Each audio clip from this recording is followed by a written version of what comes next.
thing I kind of want to say before we did get started was that I'm specifically going to be addressing application development strategies, building the solution for HACC. My approach to this presentation was going to be a little bit more from a ground level view. As Sheila did say that we have participated in HACC for the past 3 years, and we've made probably every mistake that you probably could make in a competition. Thankfully, we progressively learn, and we've been fortunate enough to post some results that we're happy with. But the idea behind this is that I just wanted to kind of give everybody the ground level of how some strategies, some things to watch out for, and some things that we found being helpful. If you have any questions, comments, or concerns during this entire thing, please stop me, put a question in the chat, turn your mic on, and cut me off. I'm pretty sure a lot of people can advocate if you sit down and listen to me talk for like an hour, you'll die. So just make sure that, yeah, you just keep that from happening. But other than that, well, I'm gonna get going here. Okay, so just an overview of the things I'm going to be talking about today is that we're going to be talking about the HACC timeline. We're also going to be talking about the brainstorming session and how relevant that is to your persistent success in the HACC. And finally, I'm just going to kind of touch upon some of the application development strategies and some things that are strategies that we've learned, as I touched upon in the introduction. All right, first thing I want to say, the disclaimer here, I am not a master at the HACC. I am not saying that I am smarter than anyone in the room. I'm not saying that we know how to do anything better than anybody in the room. Like I said, the goal here is that we just want to save everybody as much time and stress as possible so you can have a smooth ride and you and your students can experience the HACC in a positive way, rather than being something that feels like a crash and burn and you never want to come back. Okay, so that's just the idea here. So if I say something and you completely don't agree with the strategy or any advice that I give, that's absolutely fine. I'm not going to be offended. I'll just cry myself to sleep in silence where nobody else can hear me. I cry very softly, so it's very helpful. It's a good life skill. All right. All right, so going straight into it, the timeline. So keeping your crew on time, right? So when you start the HACC, I'm just going to kind of go through the general timeline of the amount of time that the HACC lasts, but at the same time, we're also going to be talking about some of the ways that we portion out our time from making mistakes in the past. So I'm going to say right now that time management is hands down, it's the most difficult aspect of the HACC. The reason why is that there's a lot of misconceptions about the time frame in what people think it's going to take them to do something, right? Something that is usually doable in like maybe a half hour on a small scale effort will sometimes take days to figure out or try and get to work in an actual application that is connecting to multiple parts, right? So it's good to kind of always be very proactive, be very on it, and I'll talk a little bit about that later. So the first thing that we kind of do as a school to really help ourselves out is that when the HACC starts, it actually starts 1 or 2 days before the actual kickoff. Now, what I mean by that is that the pitch ideas, which you guys were looking at in the previous session in your breakout rooms, that actually usually comes up 1 or 2 days before the actual kickoff event. So what's really helpful is that if you have your students go in early and kind of check out the different projects that are being proposed as a group, right? Have them expect what they're going to see at the kickoff, right? Because at the kickoff, they have a portion of time to attend breakout sessions with representatives from each project and ask them questions and hear more detail about the project description, right? So you want to have your students say, hey, you know, I really like this one. I wonder, you know, like what exactly more they mean by this sentence in the problem pitch, right? And you want to have your students build a Google Doc that has common questions or shared commonly with everybody, but is specifically addressing each presentation, okay? Now, The reason why you want to do that is, like I said, at the kickoff, you are going to have the ability to make your students go to these multiple sessions and check out the project pitches from the actual representatives from the agencies that presented them. All right. With their notes, you want to tell, or you want them to write down things such as, hey, what's the pros and cons of this particular project we're looking at? Does this seem interesting? Does it seem fun? Does it seem feasible in the time frame and our skill set right now? Right. And you also want to ask the client, hey, is there any pre-existing things that you guys might have to, kind of push us in the right direction about if we're a good partnership with you guys to produce something that is useful to you, right? And like the previous presentation, right? Always keep your client in mind. So this is really helpful because you're actually giving your students a lot of agency in what they want to do in their project, right? Their success is going to be on their backs, and they're going to have to carry each other to the finish line to make something that's functional, that solves a real world issue. So you got to make sure that they have agency from the get-go, and they feel like they have a say in all the directions that this could possibly go. Okay? All right. Now, one thing about kickoff that I did want to say, much akin to what Thelma was touching on before, is sometimes we've noticed that in the past, the person who writes the description of the problem or the project on the HACC site that's submitted is not necessarily the same people that go to the HACC to give their project pitch to the students at large. Now, this is helpful because a lot of times you can actually get a lot more information from the actual presenters, right, by asking them questions about, hey, like, what format is the data in that you guys have? Do you guys already have a tool to collect data, right? Where is it saved? Right. And all these things can kind of really help you kind of push yourself in a direction in a more detailed and nuanced way than you would have rather than just reading the description and then just moving from there. Okay. All right.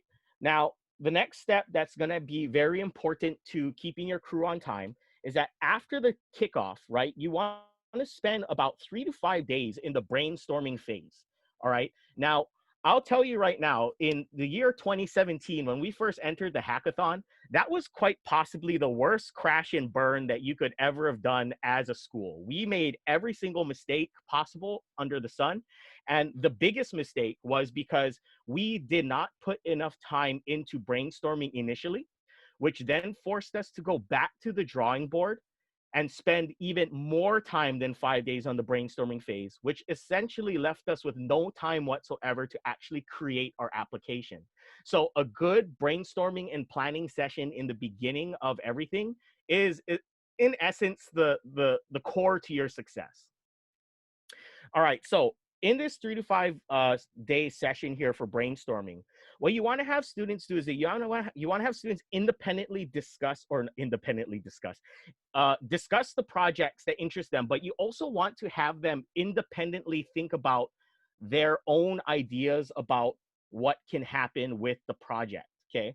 The reason why you want to do this is that a lot of times I found in the past that a lot of coding students are, so there's a perfect mixture, a perfect storm, right? A lot of students who are into computer science and code aren't necessarily the most sociable, articulate ones that really want to just talk about everything in front of everybody on a podium, right? On top of that, a lot of people who are entering into HACC are kind of overwhelmed in what they're kind of seeing. So you don't want, they tend to not want to speak up and speak their mind. So what happens is that in the brainstorming phase, if you don't let people independently work on their own ideas about what a project could turn into, they kind of gravitate towards the people who already are vocal. So instead of having, like, let's say 10 members with 10 pretty good ideas that you can use an amalgamation of all of them to build your final project, you're going to end up with 1 or 2 people who are very vocal, who have very strong ideas, and you are just basically going to be pulling ideas from 2 people rather than 10. Right. And you kind of want that diversity of ideas in the beginning so you can prune them down and essentially get something that you're happy with in the end. All right. The next portion after this, which is going to be the most lengthy amount of time, is going to be your development phase. right? So what we have found that is very helpful in this situation is that in your development phase, and once again, I'll go back to the brainstorming thing in more detail. I'm not just going to leave you guys at a cliffhanger there. But after the brainstorming discussion, what usually happens is that if you have a large enough team, and I do recommend that you have, you know, a good amount of students participating in to divvy up labor, is that what you want to do is you're going to want to section off people to development teams that have specific jobs, just so that way you can ensure that people don't step on each other's toes and not too many people are working on the same resolution and neglecting one major portion of the program. Okay. So once again, in my first year, I did not do this and I had a mess of people. What usually happens is that most students will take the path of least resistance and they'll all kind of dogpile on the simplest issue to solve, and they'll leave the really complex ones unscathed.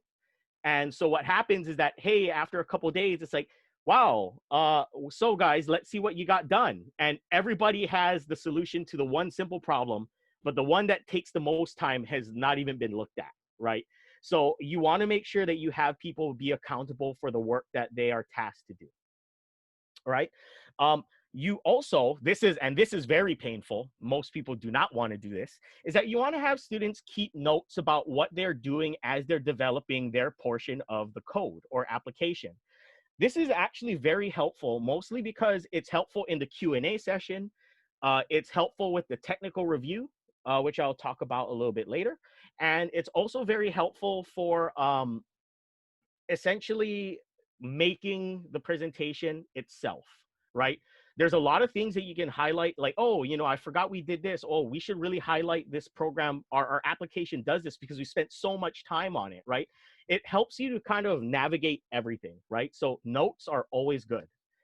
The last day that you kind of want to work on in parallel with the last day of development is that you want to try and get a semi-finalized portion of your application, screen capture it in motion. So that way, when the technical review happens, you have something to show the judges, and the judges can ask you about technical aspects of the program. So that way, it will, you know, supplement their explanation.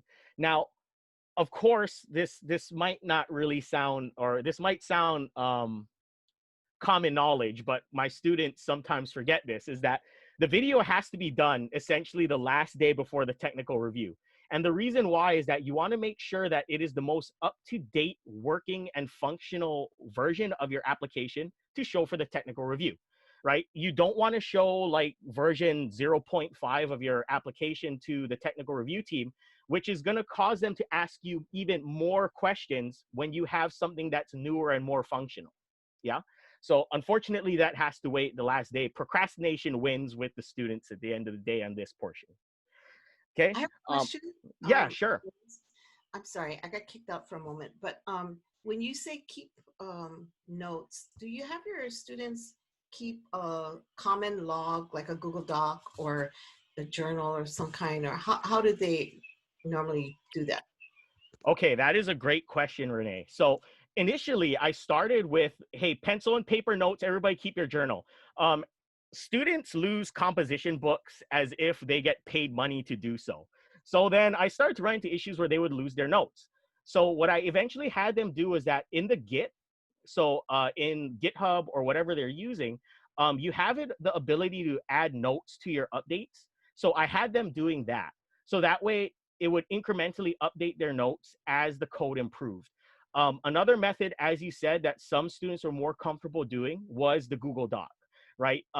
It's common, it's easily shareable, especially when somebody is trying to make the presentation at the end. If you have it more accessible to them, the better, right? So I use the combination of those two, the Git updates, the notes, and also Google Docs. Okay. So Blaze, Yes. there was another question earlier from Savita regarding brainstorming phase. Yes, I'm going to touch upon that a little bit more in the next slide. I'm so sorry. Yeah. No. I just wasn't sure if you got it. Oof, you know, this is one of those things I was like, I should talk about it now, but then I didn't, and now I'm paying for it. So I appreciate your patience with me here, guys. Thank you. Okay, and sorry, is that all the questions? Is it okay if I move on? Yep, All right. that was the only one. Okay, thank you. All right. Last thing you got is your presentation development, and this happens in the last 2 days. Once again, this is not necessarily something that will be done earlier or can be done much earlier, mostly because your project will go under technical review by the judges, and they will notify you if you made the cut to the actual presentation day, right? So a lot of times the presentation will kind of start planning after that, right? Because most people kind of don't assume that they've won and got to the next day, right? And of course, the last day is the ceremony, and then I forgot to list the next 15 days of just pure sleep because of everybody just being so tired after all that. Okay. All right. So you ask yourselves, wait, so you expect me to do all this in 3 weeks? And the answer is yes and no, right? So as Sheila had talked about before, Hawaii's HACC site provides you with all the material that had happened in previous years, right? Going back to 2017. Now, the thing about this is that you can't necessarily prepare your students to do the exact project that's going to be on the table at HACC. That would be unethical, right? The idea is that you're supposed to have a rapid prototyping session to answer a need, a real world need, right? But what you can do is you can get students comfortable with the process and some technologies, coding languages, and whatnot beforehand. So some of the things that you can do that I've done in the past, right, is that I will go to the projects area in HACC, and I'll look at a project and say, okay, hey, from this particular project, what if I just use this as like a quarter's worth of curriculum? Or what if I modeled my coding classroom's curriculum after answering the HACC, right? What if I cover coding, databasing, handling framework, running a server, knowing how to use Git, right? Then you start to kind of say, hey, I have this project-driven curriculum that I have. I can use this and I can kind of explode it out, and I can use all this as curriculum points that I know will definitely be real world relatable and usable because it's built around this real world application, right? And I'll talk about some of the things we did about that in detail a little bit later on. Okay, so I did put the 2 links up here for the HACC, which you guys have already. The challenges page is under construction, I believe. There's usually like raw portions there of what the people presented or as a challenge, but it is not there right now. Oh, I see a question. Right. Yes, I would definitely go over the timeline with students in the beginning, Savita. And the reason why is that, and I'll talk about this later, and you brought up a really good point here. The persons or the people who have the most misconception of the amount of time everything will do is the students themselves, right? So you really have to kind of put up some goalposts about like, okay, on this day, we got to pivot and we got to move to development. You guys are 1 day behind, right? Or, hey, great, look, we're a day ahead. You guys want to move on with development, or do you guys want to kind of talk about these ideas a little bit more so we can make sure all the bases are covered? So yeah, that's a really good point. You want to try and be as open with the students as possible. Yes. Yeah, so regarding the timeline, so is it like each group has to follow different timelines? Do we have to separate timelines for different group, what their roles according to the roles? Not necessarily due to the HACC rules, but from your own development cycles with your smaller teams, it will inevitably happen. And that's a good question, and hopefully I can answer it in a couple slides ahead. Okay. And Thank regarding the HACC website, the challenge is under construction. It's because we're just collecting and refining the challenges as we speak. So we don't actually have them yet. So we can't share them. Okay. Thank you, Thelma. You're welcome. All right. So I'm going to talk about the brainstorming process that we have used in detail. Like I said, this is the one part that we can definitely talk about in great detail because this isn't language specific, right? This is more about I can get these brainstorming ideas and I can implement them in the classroom no matter what framework or language I'm using. Now, once again, if you don't agree with my process, that's absolutely fine. this is just what I found to work in the past couple of years from a lot of teeth pulling and failure. I've kind of made a happy medium between my students and myself in terms of what's a approachable kind of real world way to approach a large scale program versus where you can meet the students halfway in terms of the way that they're used to doing things from, you know, just going through school K through 12. Okay, so the first thing that we want to do is that you always want to manage expectations. All right, so you want to make sure that you establish to your students, hey, you only have 2 weeks of development. Think about that, right? 2 weeks to make something that works and answers a real world problem. So always keep your expectations realistic, okay? You always want to try and balance between interest, ability, and time. To me, those are the 3 important things to kind of keep an eye on when you're always trying to make a decision or make your team make a decision on the direction of their project. Okay, so first thing, step 1, independent selection of projects. So this is what I touched upon before in the brainstorming session, right? Have students rank projects based upon their interest level. All right, this can also be done on a technical level, like, hey, is that doable? Or, you know, does this seem really cool? So let me give you an example. In the past, what had happened was that there was a project that was an agriculture, Department of Agriculture project, I believe. And what they wanted you to do was be able to take pictures of a native Hawaiian plant, and you would basically, your phone, right, would be able to go through a database, find a match using Google Vision, and pull out, hey, this is this native Hawaiian plant.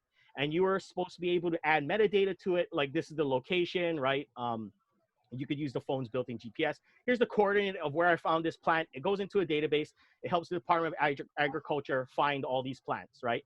Now, that's a really cool project. But if we kind of think about the limitations that we have, right? Well, we're going to need a phone, right? You just want people to be realistic about what exactly the resources that we have on hand. So you don't want to be a dream killer per se, but at the same time, you always want to make people come back to reality every once in a while, okay? All right, so after you have them independently select projects that are interesting to them, right? What you want to do is pitch the project selection. So you want to have students kind of just like, you know, like you can make a little powwow circle, or maybe some of them are more comfortable in written format, but you want to just have them be like, okay, let's share our pros and cons, right? So what did you guys have for number 1? Let's take a vote. Who had this one for number 1? And everybody would put their name down and like number 1, right? Okay, why do you guys have that for number 1? And you just kind of have them talk about it, right? And then you also kind of want to be like, all right, guys, remember, how interesting is it to you? What is our like, how much further do we have to come or go to meet the technical ability to do this? And do you think that this is going to be answerable in the time frame that we have, right? So from the beginning, like I said, agency, right? You're having students think about, hey, we have to also blend in reality with what we're trying to do here. So have them constantly check themselves, okay?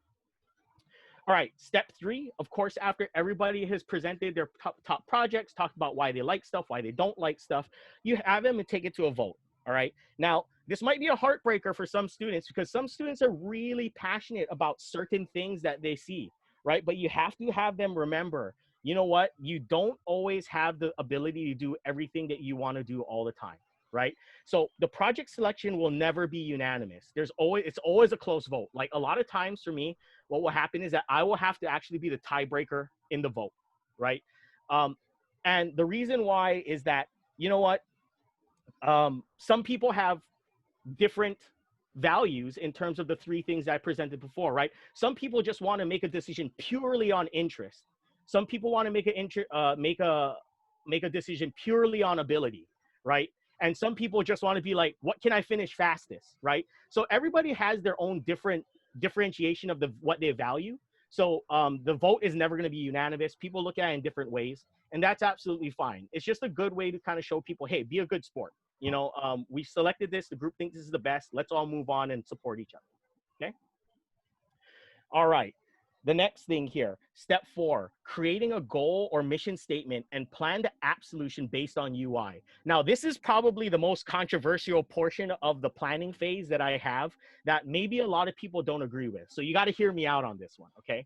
So the first thing that we have to do is create a goal, right? We have to create a goal or a mission statement that every single time a decision has to be made about the direction of something should be added or something should be removed or something should be modified. It has to be compared to the goal. Hey, if we add this portion of the program, is that just kind of way off base about what these people want their program to do at the end of the day? Does it answer the question or is it unnecessary, right? Hey, if we take this function away because you guys think it's too much of a challenge, does that just automatically not make us meet our goal, right? So we have to establish a goal so we can always point ourselves back to north if we go off course, all right? Now, the thing after this is that you want to make sure that people are using their application-minded minds to base what is going to happen in their program, all right? So what I have here is this. You're going to have your students draw out the UI of the application that they envision they want this UI to look like. If you used an application to answer this goal that we've established, what do you think the user interface would look like? What would the website look like? What would the application look like, right? Have them draw things out. A graph would be here. A search function would be here. Here's the link to the data section, right? You draw it all out. Now, the reason why I do this is that you need to have students contextualize what is happening or what needs to happen on the back end of an application by envisioning something that is most immediately engaging, which is the front end of the application, okay? So let me give you an example. Here's an artifact from when we did our project. So the project that we selected this last year was HECO's electric car charger monitoring system. So essentially what they asked of us is that they wanted to have us build an application that would give in live time, right, the statuses of their 2 electric charging stations on the island with graphable metadata, right? So they wanted us to present different metrics in certain ways on a graph. They wanted us to have error reporting. So if something happened to a meter, we would build parameters to say, hey, that meter's not working right, and it would come up on a notification section. And they also wanted us to use predictive data to say, hey, this meter is being used a lot, like more than usual. We're figuring it's going to need maintenance in X amount of days, right? So with that, what we did was that we actually had students go and draw out what they think this application should look like. So this is one idea that we had. This is a web page, right? A web application. And they're saying, hey, look, this is what I want the homepage to look like. There's a welcome area. There's going to be a link for the graphs on top. I'm going to have a window for errors on the left, right? The graph on the right. And then the warnings or the metadata prediction is going to be at the bottom. All right. Now, the reason why I have them do this is as follows, right? You might see some of the notes that I'm challenging them with. I'm asking them questions about this, right? So I asked this particular student, okay, this graph, if this graph is going to work, where is it getting its information from, right? And the student will be like, oh, well, you know, it's got to, I guess it's got to go and call some sort of database, right? It's like, okay, what database format are you going to use? Well, maybe we can use SQL. It's like, okay, but did you check with the HECO representative if they have data and what format it's in? Hey, good idea. They go and do their research and be like, oh, you know what? They have it saved in CSV format. So we got to have something that can touch a CSV data database, and it has to be able to be read live time, right? And then you ask them, okay, well, how are you going to make the graph, right? It's just not going to magically appear, right? So people will be like, oh, well, you know, I know how to use matplotlib in Python. I know that has graphing functionality. So maybe I'll try and figure out a way that I can get matplotlib to sit on this web application that we're building. Perfect. As you can see here, what's happening is that because of the user interface, and if you ask probing questions, the front end product will automatically start to produce thinking and mindfulness about what has to happen on the back end of the site in order for all this to happen. So people can start taking inventory about, all right, I need to do databasing. All right, I need to do matplotlib. All right, I need to do a framework because I want to build this web application, right? As you can see, there's a few more notes here, right? And you might be asking yourself, okay, what does P2, P3, P4 mean? This basically symbolizes the different pages that this will lead to if you click on it. So I asked the students here, all right, if this is your home page, that's fine. If I click on P2, which is on the left-hand side of this drawing, what does that do? And my student be like, well, Mr. Hanagami, it leads to this page right here. This is P2, this is page 2. It's going to have the error number on top. It's going to give me the name of the error, the date and time that the error was detected. It's going to give me the meter name and the location, right? All right, once again, this probably has to use some sort of database, right? So I'm asking them questions. They're like, okay, yeah, so this also is going to have to need to touch a database, right? Right here, hey, you know, you're going to flag an error. Do you know if HACC already has a standard error code that you need to check them with? Because what if the user is using it as, oh, like error type 1? Error type 1 might not mean anything, but error #001 might mean something to them, right? As a company, right? And they're like, oh, you know what? I should check with the representative and I should see if they have an error system, right? So you're having deep discussions by having them map out their user interface just by doing simple things like this, okay? Questions on that? No, nobody. I'm sorry if I'm talking your guys' ears off. Don't No question on this, but Savitha asked, do you share the potential hack timeline prior to the start of the event, or do you wait until after the event starts? So I did answer that prompt earlier, and just to reiterate, yeah, we do. I am very open about their time, right? Because actually, Thelma, I'm so glad you brought that up again, because I completely forgot to bring up one of the most important reasons to do that. A lot of the students that want to do HACC are always a part of something else, right? So like I was telling Sheila, like, for example, I was trying to get my students to help me and present here because you would probably want to hear them more than me, but all of them are in like tennis or in robotics or in soccer or are, you know, like doing summer school, right? So if you show them the timeline in the beginning, you're going to be like, hey, I think I have the time to do this, or hey, I don't. Do I want to do this badly enough where I have to start to switch things around in my daily life to do this project? So yeah, always be open with them with the timeline. So thank you very much, Thelma, for bringing that up again. I would have completely forgot. I have a question. Yes.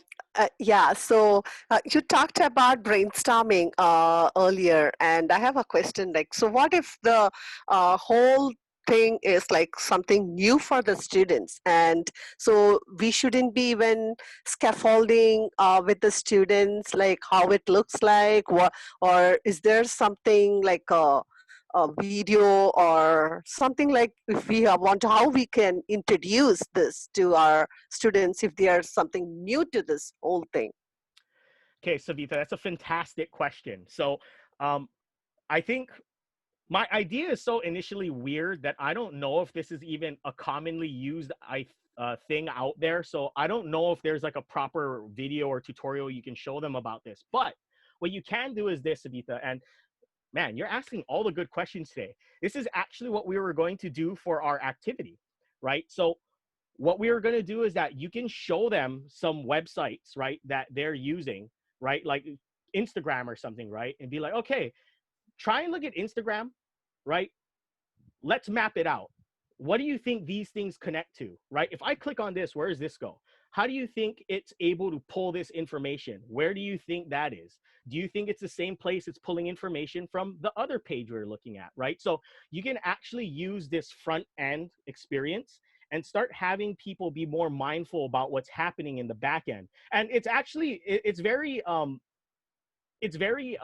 guess, refreshing when people start to appreciate all the things that are happening in the back, right? People think that like, oh, web development is just, I need everything to look really cool, right? But it doesn't matter how cool it looks on the front end. If it doesn't work in the back end, then it's just a poster, right? So, oh, Brett asked a question.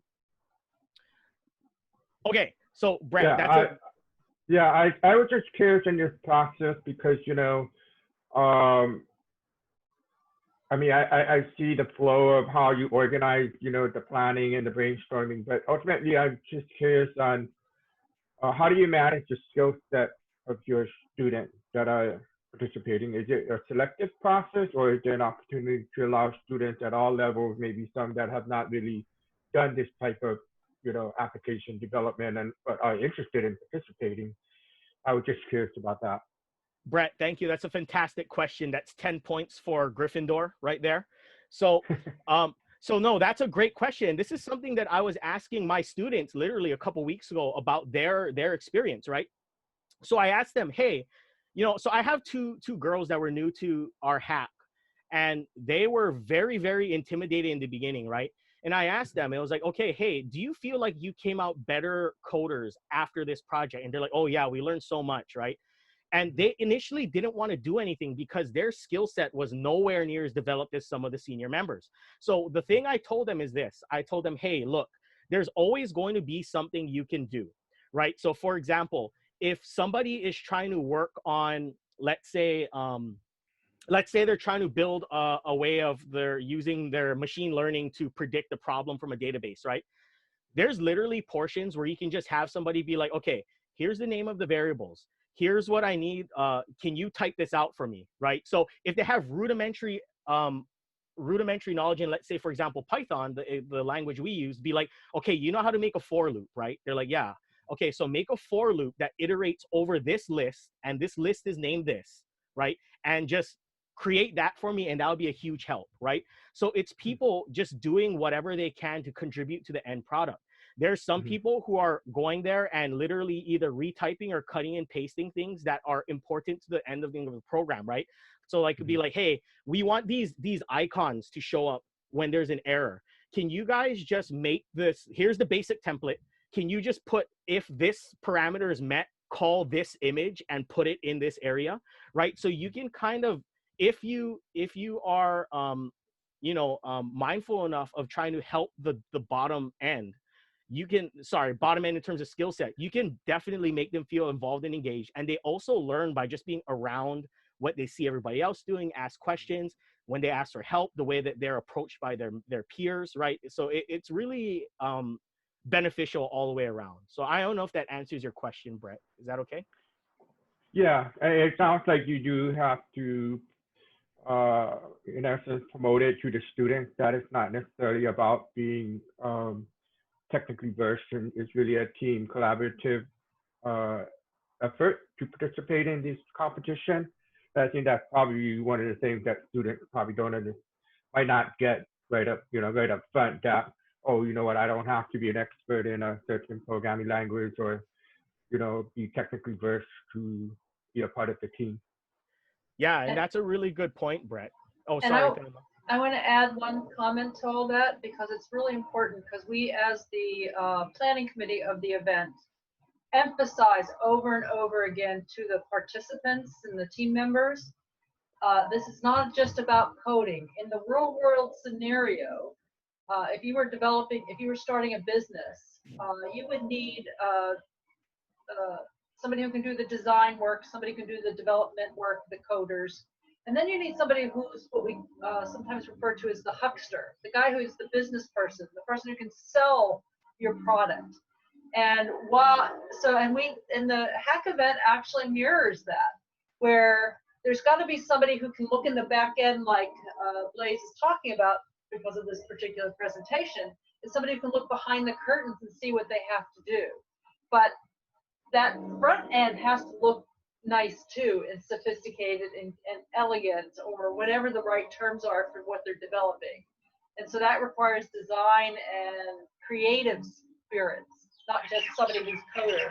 And then there's the guy who has to get up on the stage and give the presentation in front of 200 people. Now this year we're going virtual, but still you're in front of like a bunch of people giving a presentation. So those spirits are all needed on one team, and we emphasize that over and over again. And Blaze will, the way he's going, I can see he understands that is the important component of, where the collaboration and cooperation develops a really good product, not just a bunch of coders. Because if you ever saw a product that a coder built, there are very simplistic wireframes. There's like a place to put in a word, but there's never any graphics. There's no visualization of things. They may not even use graphs because they're so focused on what's going on in the back.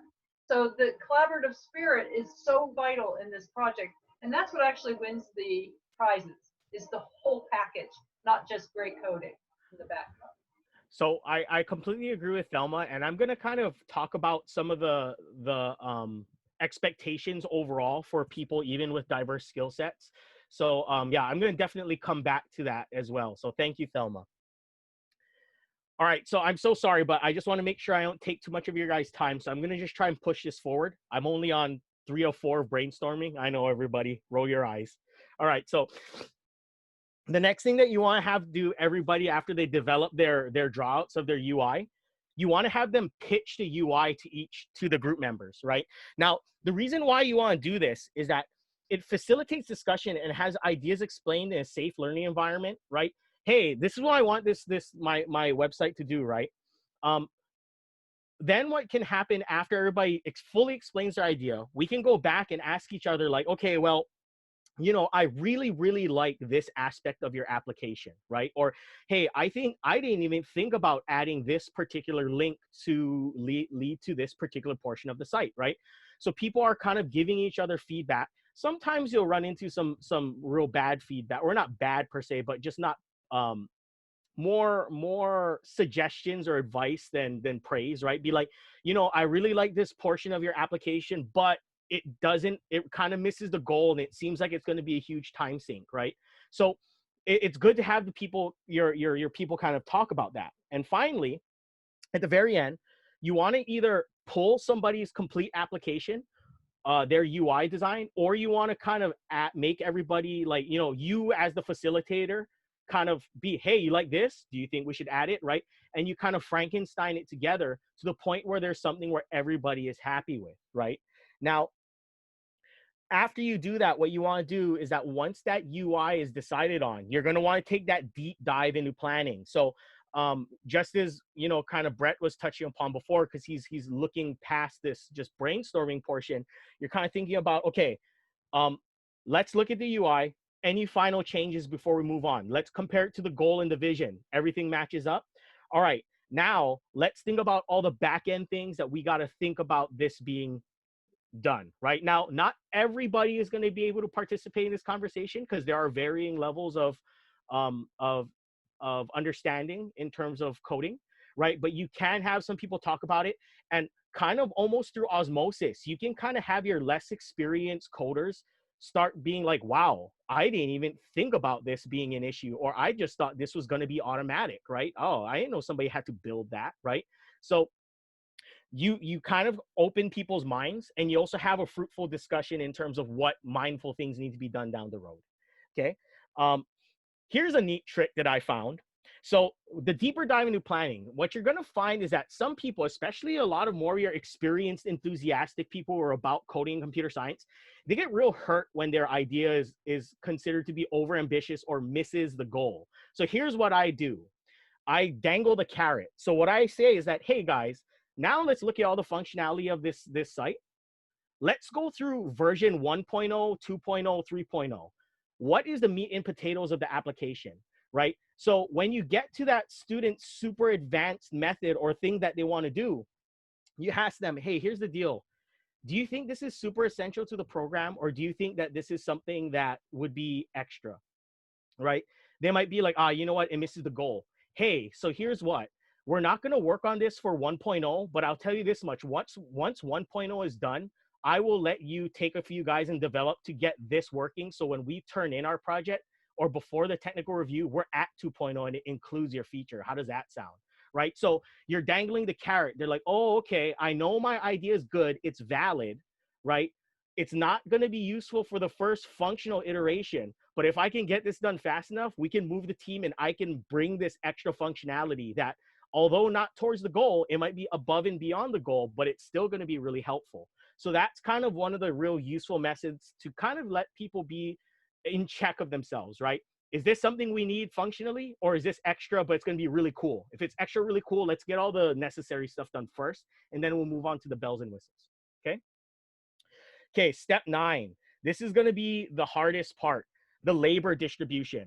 So what this is going to basically do is this. For example, for when we were working on our project, we said, okay, we're taking 2 people, you're working on the front end. So you're going to work on the HTML, CSS layout of everything, right? So many of you guys, you're going to work on the site framework. So you guys are going to be working on your Django framework. You're going to have to essentially figure out, build the framework where everything is going to sit on our website, right? Then you have, okay, you guys are going to be the backend guys, or specifically database. You guys are going to figure out how you can get your database to be callable and usable on the framework, right? So what's happening here is that you're divvying people up with specific tasks.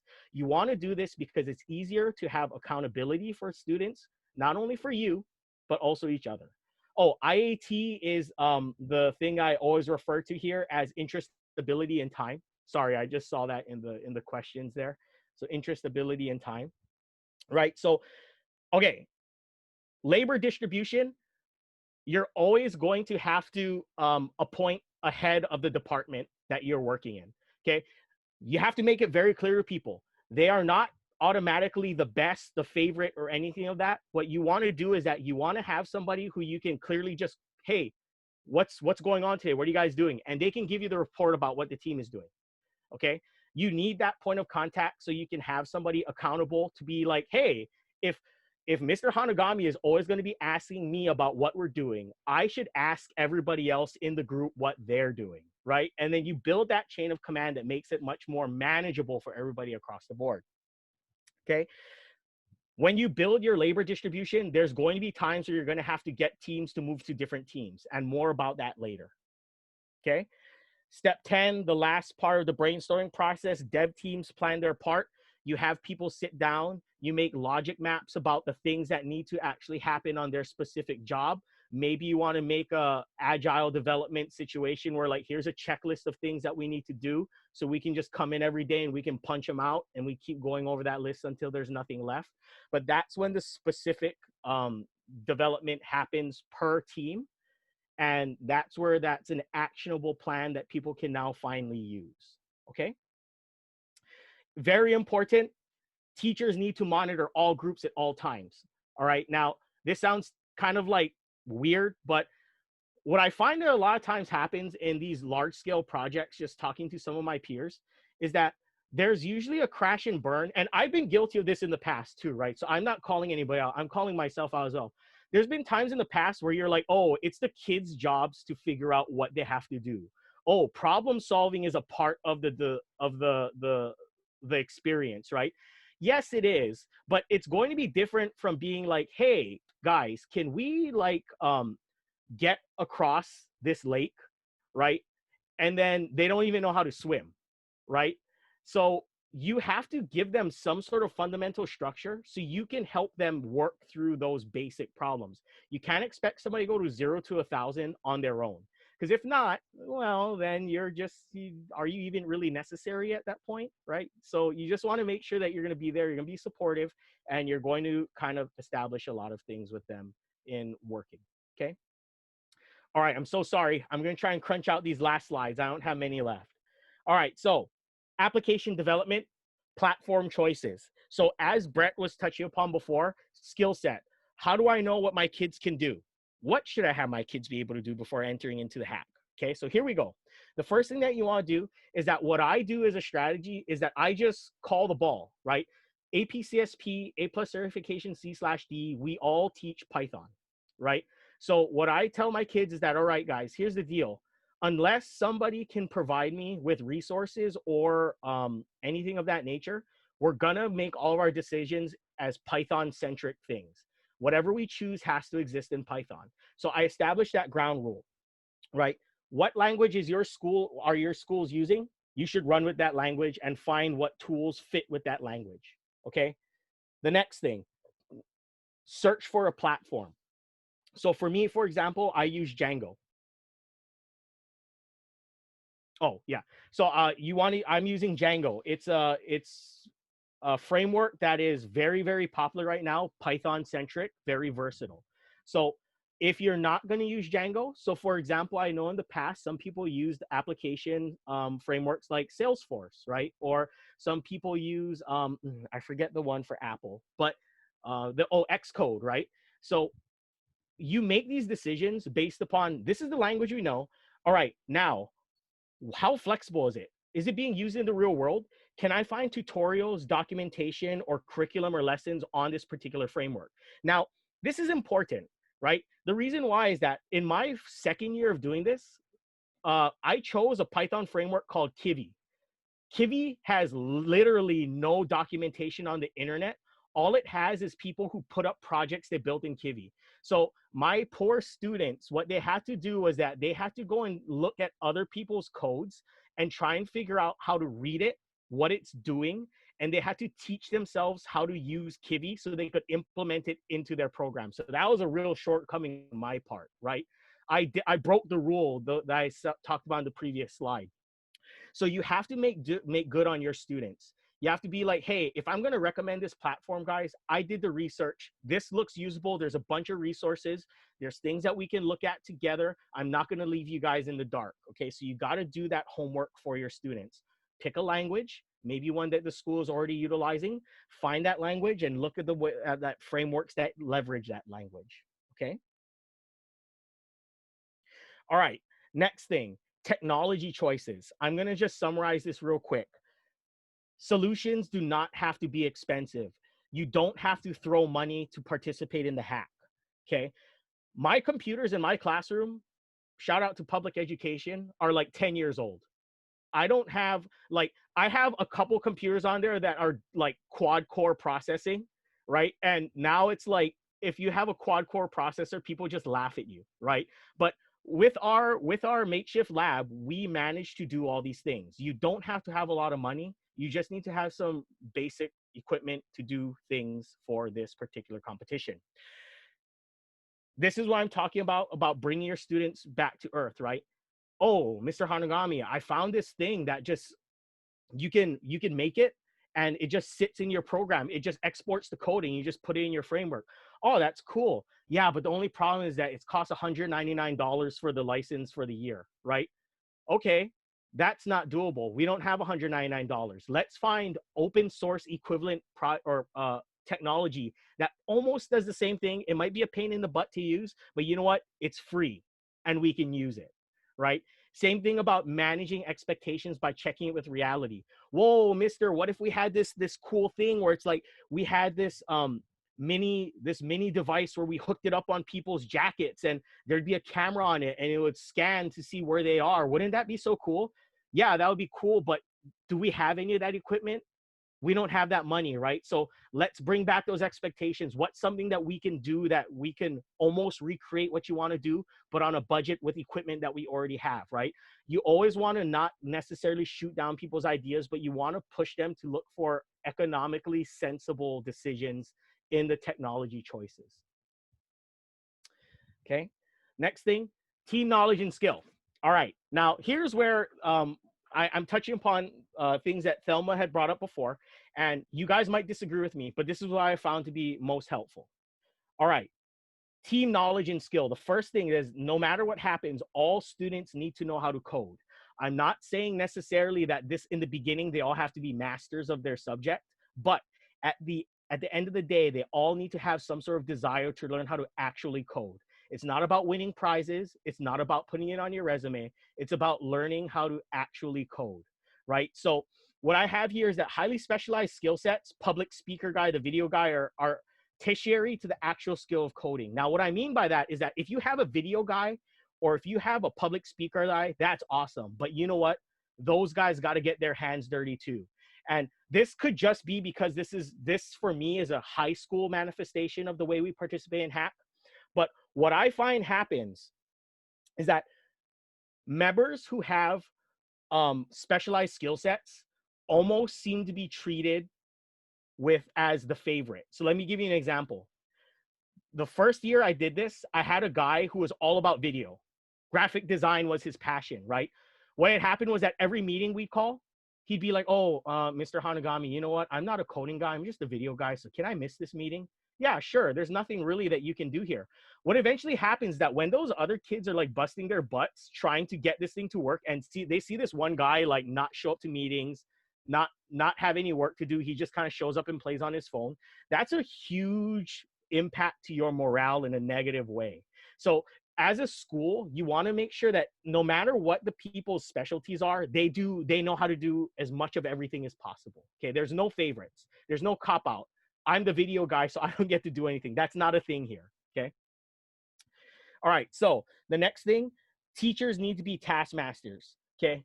The reason why I say this is, yes, I know taskmaster is a pejorative meaning, and that's the reason why I chose it. Sometimes you got to give them tough love, right? You have to constantly check on teams and see what they're working on and where they're at.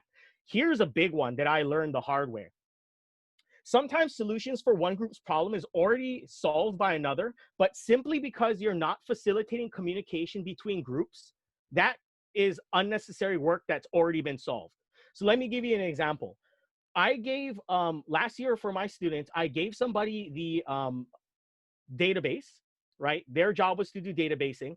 And when the databasing, I gave another sub-team the machine learning component where they had to figure out how to use machine learning on the database that they had access to. Well, come to find out, the databasing team already actually had the machine learning part done, but nobody asked them about it, so they didn't say anything. And they were so invested in what they were doing that they weren't really asking around like, hey, does anybody have to do machine learning? They were just working. So at the end, when the machine learning team was like, hey, I have this one problem that keeps my code from working, the databasing team kind of looked at them like, why are you doing that? That's done already, right? That was like 3 days of 2 people's work that could have been completely saved if that communication was just facilitated by me, right? I can't always expect students to just constantly be talking to each other about every single thing they're doing, right? Because they're invested in what they're doing. So it's on me, my ownness, to make sure that I facilitate that discussion amongst everybody. Okay. All members need to be trained in all skills. Okay, this is also very, very important. Like I said before, students are attracted to the path of least resistance only unless they're highly invested in computer science, right? I am lucky enough to have one kid who loves working on databases. Like that, he would work on that rather than go to Disneyland. He loves databasing, okay? Now, the thing is this, if he wasn't there and I had to divvy up the labor, nobody would volunteer to manage the database of the program. Nobody, right? So what happens here is that you have to make sure that everybody's trained in all skills, and you have to assign people to the jobs that nobody wants, right? But here's the thing. You also have to illustrate to people that you are not just going to maroon them on the island, right? Be there helping them. Be there engage with them. Help them research, point them to resources, troubleshoot their code with them, right? You gotta kind of have the training wheels on so they don't feel like, oh, he put me there because he doesn't like me, right? Because that's something that teenagers will frequently do, right? Like, oh, he doesn't want me here, so he put me on the hardest job here. I'm just gonna leave. I'm not gonna do this anymore, right? So you wanna just make sure that you're not creating that environment or that thought process, okay? All right. Last thing, labor will need to be shifted to meet needs of the team. Now, here's something that is always kind of looked over. Everything does not happen in parallel, right? Sometimes portion A of the program needs to be developed and have a clean output for portion B to work, right? So a lot of times what's going to happen is you're going to reach choke points in your development process where somebody cannot move on and do another task because they're waiting for another team to finish theirs, right? If that's the case, you have to kind of divvy up your labor, okay? You're gonna have to say, hey, I know you're on this team. Can you leave there for a little bit and help these guys out? We have to keep the whole project moving forward, all right? Okay, what's actual involvement? Okay, so Renee, I think Thelma can answer this question at the very, very end. I'm just gonna finish this last 2 slides here. Okay, so last 2 things, problems and pitfalls. I'm so sorry, I've just been talking, everybody. Problems and pitfalls, this is just the last list of all the things that I have done wrong, and I am going to let you know is always a problem. First thing, students need to communicate constantly. Have a Slack, have a Discord, have a group chat, right? Everybody should be talking with each other, for two reasons. Number one, dissemination of information that is important to the development. Number two, semi-competitiveness, right? Wow, these guys are almost done with their part. I'm not going to let these guys beat me, right? I have two kids in my club that are very competitive with each other on two different development teams. And boy, when they start going at it, like trying to one up each other, they produce some fantastic stuff. And I don't know why they're wired that way, but sometimes you can leverage that to your advantage. Okay. Always revisit the mission and the goal statement. Sometimes what will happen is that students in their own mini development group will branch off and do something, right? Because they think it's super cool. But then you have to make them accountable. Hey, does that work? Is that goal with the goal, or are you just making something? Make them keep themselves accountable. Check in point of contact regularly. Check in with your teams all the time. Last year, what had happened was I had one group go MIA until the last day before we had to submit our code. And we found out that they didn't do anything because they didn't know what to do. So we had to go and get everybody to kind of scrum and finish their portion of the program. That was a failure on my part. I should have been more careful and checked if they were actually doing stuff, right? Accountability is huge, right? You have to have everybody understand, hey, I'm important. No matter what my job is, I'm important. If I don't finish my code, people cannot finish their code, right? So you have to build that camaraderie, right? I'm important no matter what I'm doing. I have to be accountable. You as the teacher will not know everything, right? So, hey, you know what? I'm not going to lie to you. I'm starting to try and get better at understanding the Django framework. But if you ask me a question right now, I'm probably going to have to look up in the bank of resources that I have for myself. Okay. I'm working on that to try and get that in my head as just common knowledge for myself. But don't feel like you have to know everything either. Sometimes kids will just straight up ask you questions that you have no idea. But you know what? That's fine. Have a discussion with them. Help them figure the resources out, right? Somebody on the other team or on the other development team might know what the answer is to the question, right? So just help them out. Be understanding. Let go of that idea that you have to know anything and everything. Okay, last thing on the problems and pitfalls, which is my last slide. Okay, application development is sequential. Keep that in mind, right? Look for the choke points. Always keep ahead of everything. Oh, this might be bad, right? I should anticipate that I'm going to have to move kids around, okay? Students lack a realistic concept of time. Those two kids that didn't do anything on the last day before we submitted our code, they literally thought they could do their portion of the code the night before we had to submit. And they're like, oh, don't worry, mister, we got it. It's like it was so bad that they were trying to do everything in HTML when they were supposed to write everything in Python. So people have a really, really bad conception of time. And you as an adult, seeing how things manifest themselves in the real world, you have to bring that up to them, right? Have people outside the dev group test the application. Sometimes people will make features in there that are absolutely backwards and are not intuitive, right? Which is the whole point of building an application, making things useful and intuitive. And finally, connecting everything together takes the most time. And I cannot stress this anymore, okay? You can have somebody build a framework. You can have somebody working with your machine learning. You can have somebody with a graphing component. But you know what takes the most time? Getting that graph to sit properly on the framework so it can read the database over the framework and actually graph that data on the front end of your site. That takes way more time than the separate parts. And that's something that you always have to bring up to the kids. You're always running out of time. Time is not enough. So you got to make sure that they remember that, and you have to give them examples of how that happens. All right. Questions, comments, concerns about anything that I said in that incredibly long thing that went 20 minutes more than I was supposed to? I'm so very sorry, everybody. Actually, I Renee just had, want to tell you that you are such a good a speaker, as well as your directions are so clear. I really want to thank you. I'm a beginner, so for me, this kind of helped for this on this team as a team, you know. So yeah, thank you so much. Savita, I appreciate it, but you may have apparently not read my Yelp review, which is like 1.5 stars. So I appreciate it, though. Thank you. Oh, sorry, Brett, did you have something?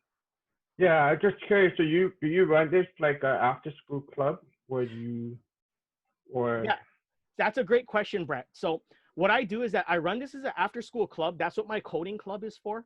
But what I do is that I mindfully recruit people from out of my classes that I run during the day. So the reason why that is that I'm not entirely, I don't really have a class that I could just just say, hey, this is coding class and we do this project every year in the class. Nothing in my my school catalog matches that. So I have to do it outside of school. So I don't force people into something they don't want to do. But just out of curiosity, if there was, like, let's just say, introduction to Python programming, that this could be an activity within that class? Oh, 1,000% so. So as Sheila and I were talking about before, my idea is that if I could implement this during the day to an actual class, I could make a split, right? I could say, hey, for you guys who want to actually enter the hack, let's do this. For those of you guys who don't, here's a hack project prompt from a year ago. You guys are still going to create the same end product, but it's some people are going to have high stakes because some people love that. Some people are just going to do it for their grade and their knowledge because they love that. So that way everybody can have their cake and eat it too. Okay, great. Thank you for clarifying. Oh, thank you. And sorry, one more thing I did want to say. So I did see that there was a question about what is the actual involvement of mentors during the actual hackathons? Great question. So for me, I simply am just trying to be a resource in terms of where you get resources or to answer fundamental programming questions, coding questions, right? I tell the students this, that if you win this, I want you to feel like you want it. I don't want you to feel like, oh, you want it because I helped you. I want you guys to feel like you won this. And if you were to get a job or get an internship because they saw this on your resume, I want to make sure that you'd be able to hold your own in the real world, right? So I try and be as hands-off as possible on that portion. However, my portion that I try and do a lot of, as you can tell from the slides, is being the guy to drive students to tasks that they need to do and stay on schedule, right? So here's what I did.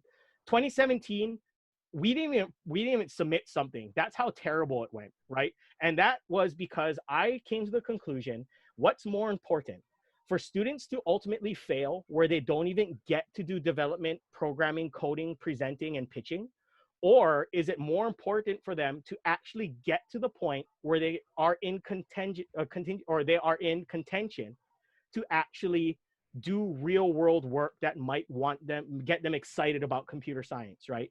So for me, the only decision I could make to ensure that everybody has that fully fleshed out experience is to supplement them with the thing that they are most unaware of and naive about, and not because of their own fault, but just because of life in general, is time and scheduling.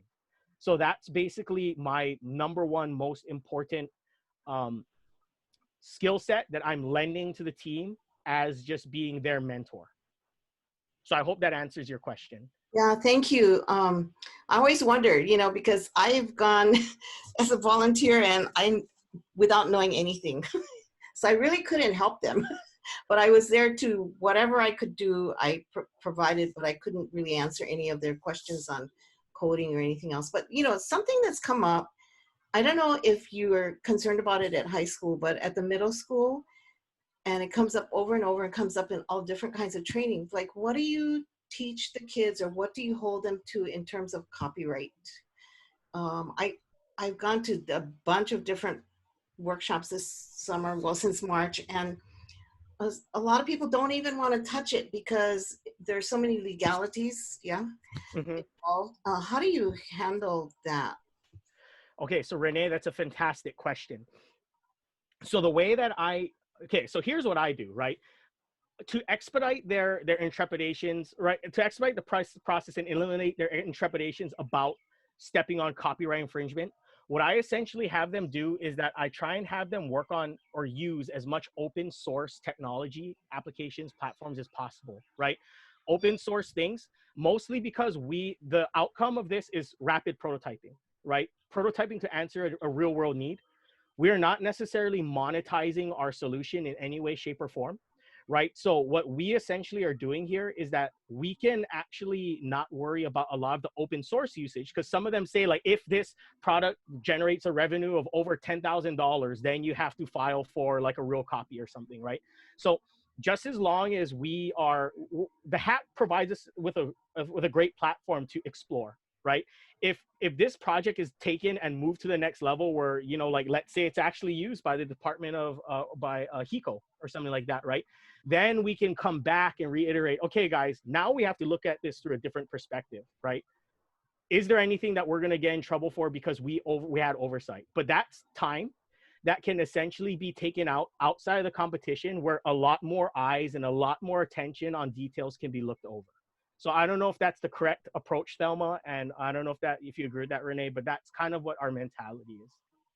Well, There are rules in the HACC event that says the code, you can't use copyrighted code without permission, so you can get permission, or you have to, you can't include it. And then open source code, like you said, there were some varieties of what open source means. Because what you submit to the challenge becomes open source in its final rendition. So meaning that your code could be used by another team next year if a similar app was challenge was proposed. So you have to be prepared for that and be aware of that. So there's two sides of the coin here. Is we had a team last year bury in their code all these copyrights, completely against the integrity of the event. So not only should you not be using copyrighted code in your application, but you should not be copywriting your code in what you create in your rapid prototype. So it works both ways. You can't. Thelma brings up a good point. I apologize, Renee. I was very narrow-mindedly thinking about open source when it came to like APIs, libraries, and stuff like that. But from copyright of actual used code, for me, I always find it much better that, I mean, and this is the reason why some of my kids really, really hate me, is that I just tell them, you know what, just write it yourself, right? Like, if you're worried about it, figure out, even though these guys have it pre-done, you know what, that's proof that it's possible. Now figure out how it did that. And then we'll sit together and we'll try and figure that out, right? If they're worried that there's any sort of risk, just tell them write it on their own. It's possible. It exists, right? So it's doable. And if I might add a comment about mentors, mentors in my perspective of being on the planning committee or the chairperson of the event has been basically one to three types, of about three types. There's the type like Blaze, who's very hands-on and very helpful in the production.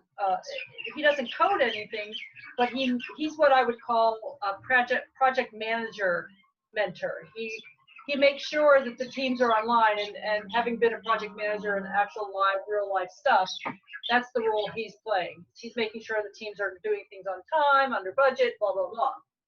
Then there's the kind who, you know, if you're under 18, you have to have an adult advisor on your team. And again, that advisor can be hands-on or not, but they need to be there as the adult representative because under 18, you can't sign a contract, and you're basically signing a contract to participate in this event. Those teams have been successful. More the Blaze's type of mentoring has been more successful, I will acknowledge, and it depends on how. There's a lot of teams that get formed at the high school and middle school level that are kids who have done one HACC after none. They've done weekend ones. They've done a lot of stuff, so they're actually pretty good at it, and they can manage themselves. And then they get the advisor to help, you know, just be their adult representative. And then the third kind is the kind that Blaze was having a wishful think of if he has his own school. And I see this at the college level. Is Philip Johnson's a professor at UH, and he participated in the HACC event himself the first year, and he had so much fun. He actually has a class every fall that is dedicated to the HACC event. So if you take that class, you have to be on one of the teams for the HACC event. And in that sense, he's very hands-off, but he's monitoring what they're doing because they're going to get grades for it. So that's the three types of mentors I've seen, and the most successful kinds have been the, the Phil Johnson kind and the Blaze project manager kind. Is that from what I can see and remember? Yeah, and I don't know if this is just to kind of save my own butt, but I just want to make it very, very clear that, like I said, my main goal is just to make sure that students feel like they want this on their own, right? So I am very, very careful about not coding for them, right? Like sometimes I'll be there to kind of help them troubleshoot an error, right? Like if there's an error in their code or something like that, but 99.9% of everything is done on their own in terms of like their own work. Yeah.